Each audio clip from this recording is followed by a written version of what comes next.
Hey guys, I had planned on making several videos this weekend, but I've got a hold of God of War 4 for the PlayStation 4 Pro on Thursday night at around 9 o'clock, and every free moment I've had has actually been playing this game. What I want to do is give you guys my spoiler-free impressions. I know one of the things I hate is uh, trying to get a review or trying to get any kind of impression of a game and having the reviewer spoil it for me. So I'm going to do my very, very best to not spoil anything for anybody to the best of my ability. Having said that, I've got to say, God of War 4 is probably the best looking game for PlayStation 4 or PlayStation 4 Pro, bar none. Now, I haven't played every single game for the PS4, but as far as I know, this is the best looking game. And I'm going to take a step forward. Having played this game and seeing how the world opens up to you, even though I wouldn't specifically call this an open world game, and I'll get into that a little later, it does give you kind of a sneak peek to how it'll be possible to have a game like Death Stranding on the PlayStation 4 Pro and have it be an open world game and have it look as good as it looks on the previews or the trailers for that game. Because when I see that game, I think to myself, there's no way that game's going to look that good on PlayStation 4 Pro hardware or even the base hardware, especially the base hardware. But having played this game, having got a hold of this game, and seeing what they're doing, as far as the detail on this game and the lighting and the colors and just the granular minutia, when you get up close to anything, it looks about as good as any Xbox One X game. So kudos to Sony, kudos to Santa Monica for just putting out such an amazing looking game with such detail and such great care. The artistry is just amazing on this game. Having said that, I will tell you this: this game, the impression that I get from God of War 4, it's that it's from a design standpoint, it feels very much to me like a mix between Lost Legacy, uh, God of War, obviously, and Ocarina of Time. Believe it or not, just because Ocarina of Time had large central hubs, and then it had other areas that were open, but they were kind of tied in and you could go to and from some areas. Uh, I haven't been able to go back to a lot of other areas so far, but the promise of exploration on some I have been able to do. So hopefully that didn't spoil anything for you guys. I will say this though, as far as the controls, and I've got to expound on that just a little bit. I'm going to draw a comparison to the Xbox One X. The Xbox One X uh, for me, their controller, the Xbox controller, just felt a little bit more responsive and nuanced as far as the force feedback and just the way that the controller feels in your hand. And I think a lot of that has to do with the type of games you're going to play. You're going to play a lot of more fast-paced action, bro shooters, those type of games, sports games. So I understand that the controller is basically tailored for the type of audience that it has. But I'll say this about this game, the way it feels and the way it controls. And this is not, this, for lack of any better expression, uh, it's about the manliest feeling game I've ever played on the PlayStation. It just exudes testosterone. And that's, I don't mean that in any kind of a social, political way. It just, from a very tactile, visceral, I guess, perspective, it feels really, really manly. That's about the gist of it. And I know that in a way it's contrary to a lot of what PlayStation has become, in the sense that we're more about the story-driven nuances and whatnot. And just to quote, I think it was Marty Sleva when he said he didn't want to, from IGN, he didn't want to keep playing.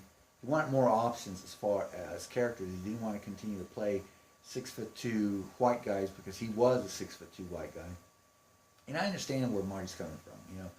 You you get tired playing the same games over and over again, uh, and you want, like when I started playing Tomb Raider or even Lost Legacy, playing older women than even your Laura Crofts.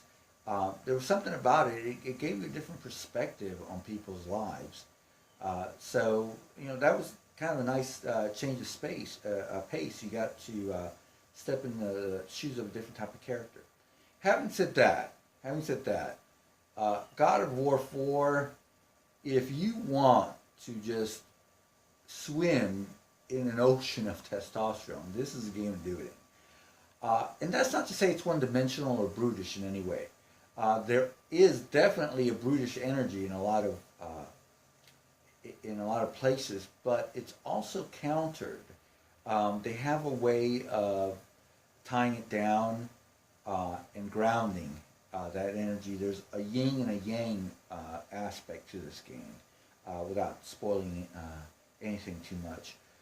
As far as the story, it's a good story. It's a competent story, and I like the direction it's going in. I couldn't really spoil it if I wanted to, because I have a feeling that I've just we're just at the tip of the iceberg right now. There's a lot more depth to this game, so I just get the feeling that the story's going to go places that it hasn't yet.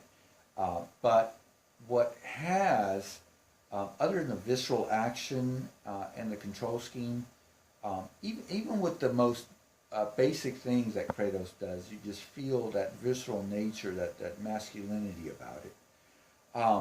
Other than that, there are, within the story, within the narrative that is just navigating this amazingly beautiful world, there are emotional beats to the narrative and to the story.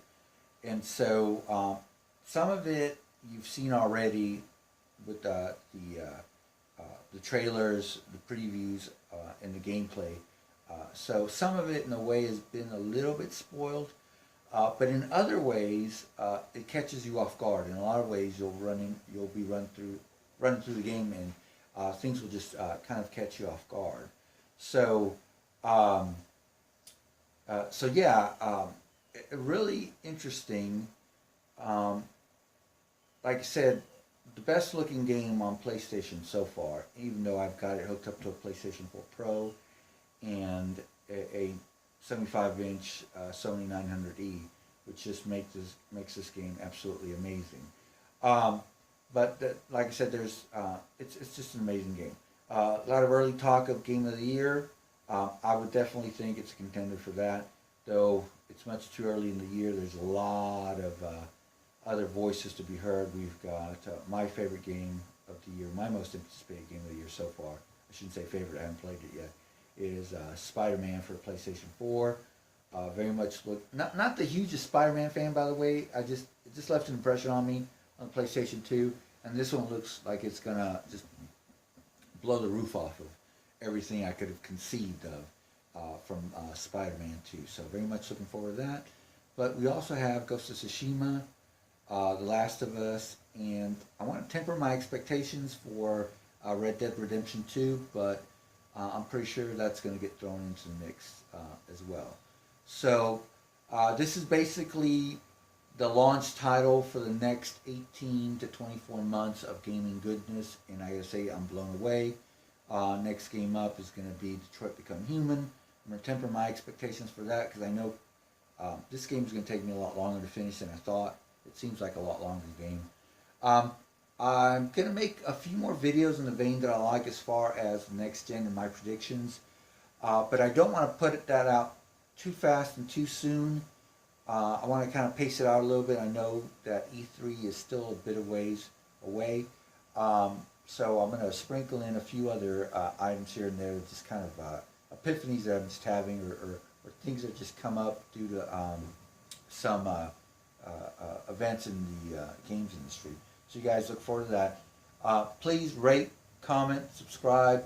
I'd love for you guys to tell me what you think of God of War 4 without spoiling it too much for the other viewers. Anyways, guys, I'll be talking to you guys later, and I look forward to reading the comments. You guys take care. Bye-bye.